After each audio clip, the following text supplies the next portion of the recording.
Après plus de 2 ans d'attente, une sortie repoussée encore et encore, la plateforme de streaming Salto est enfin lancée depuis le 20 octobre dernier. Salut à tous, vous l'aurez compris, aujourd'hui on va parler de la plateforme de streaming Salto. Alors qu'on n'a jamais autant consommé de streaming, de films, de séries en France, les chaînes du groupe TF1, M6 et France Télévisions ont décidé de se regrouper et de sortir leur plateforme de streaming, Salto, le Netflix à la française comme on aime bien l'appeler. Salto est donc une plateforme de streaming comme on peut le voir partout, comme on connaît tous, mais avec quelques petites différences quand même, c'est ce qu'on va voir aujourd'hui. On va voir un petit peu ce que propose la plateforme, est-ce que c'est pas trop tard aussi pour se lancer, on verra ça, et je vous ferai également un retour après l'avoir testé.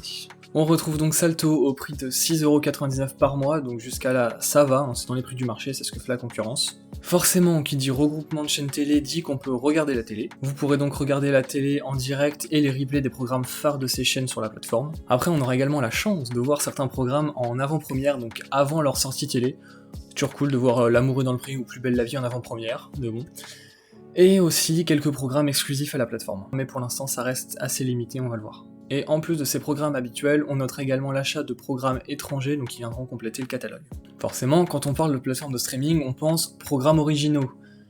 Et c'est là le hic, c'est là le problème, c'est que Salto n'en propose toujours pas à l'heure où je fais cette vidéo. Alors ça devrait arriver dans les prochains mois, mais pour l'instant, aucune nouvelle là-dessus, donc on devra attendre. En tout cas, le but de Salto, c'est vraiment de mettre en avant les productions françaises et de les développer, de promouvoir l'audiovisuel français. Mais du coup, est-ce que c'est pas trop tard pour ça, pour se lancer? Parce que le marché est quand même déjà très dense, avec des géants bien implantés. Surtout qu'à la base, Salto devait sortir bien plus tôt, et sa sortie a été annoncée il y a longtemps, puis repoussée encore et encore. En plus, Salto sera visionné principalement dans les pays francophones, ce qui va donc réduire les cibles et les clients potentiels. Et en France, on a déjà accès au replay de chaque chaîne, on a également Molotov TV, qui est plus complet pour regarder la télé et enregistrer des programmes, avec plus de chaînes en plus, et on a France TV Slash également, donc France TV Slash qui fera l'objet d'une vidéo à part entière prochainement, parce que c'est assez intéressant ce qu'ils proposent et il y a quelques petits trucs à dire dessus. D'ailleurs, pour revenir à Molotov, c'est justement pour contrer Molotov que le projet Salto a été lancé. Mais le problème, c'est qu'on a vraiment un manque de programmes et de diversité, et là pour l'instant c'est du déjà vu. Il n'y a pas ce petit plus qui fait que, ok, la plateforme vaut vraiment le coup.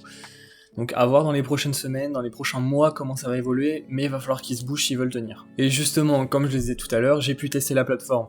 Salto propose un mois d'essai gratuit, ce qui m'a permis de me faire mon propre avis dessus. Alors déjà, l'interface en elle-même, elle est super simple, c'est clair, on s'y retrouve facilement, c'est pratique, et ça franchement c'est super agréable par rapport à certains Amazon Prime.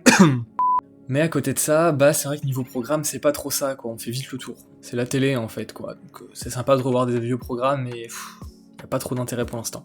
D'un côté, c'est bien parce qu'on retrouve vraiment ce qu'on veut, c'est assez pratique, mais ça reste la télé, quoi, il va vraiment falloir évoluer et proposer du programme et plus de contenu rapidement. Et je pense qu'il va vraiment falloir faire une grosse promo, parce que à la base, la télé française, ça vend pas du rêve, et l'un des trucs qui me gêne un peu, c'est que le but de Salto, c'est vraiment de toucher les jeunes, de les faire adhérer à la télé, eux qui la délaissent, et de les faire revenir. Alors que pour l'instant, je pense que la cible principale, c'est un public un peu plus âgé. Quand je dis plus âgé, c'est pas les jeunes en tout cas.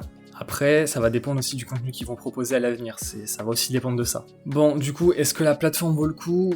Je sais pas, franchement, je préfère pas m'avancer, je pense qu'il faudra attendre plusieurs mois pour vraiment se faire un avis et voir comment la plateforme évolue, les programmes et le contenu qu'elle va proposer par la suite aussi, ça va beaucoup jouer là-dessus. En tout cas, Salto a vraiment du potentiel, c'est vraiment une bonne idée de base et il y a vraiment quelque chose à faire avec ça. Mais on en revient à ces fameux programmes originaux et au contenu qui est beaucoup trop limité pour l'instant. Donc ils vont vite devoir évoluer et se démarquer s'ils veulent réussir à se faire une place au milieu de tout ce marché. En tout cas, si certains ont pu tester la plateforme, j'aimerais bien avoir leur retour, voir ce que vous pensez de Salto. Bon, j'espère que cette vidéo vous aura plu, je vous remercie d'être resté jusqu'à la fin, n'hésitez pas à vous abonner, à liker la vidéo, ça fait toujours plaisir, et moi je vous dis à bientôt pour une prochaine vidéo. Allez, salut!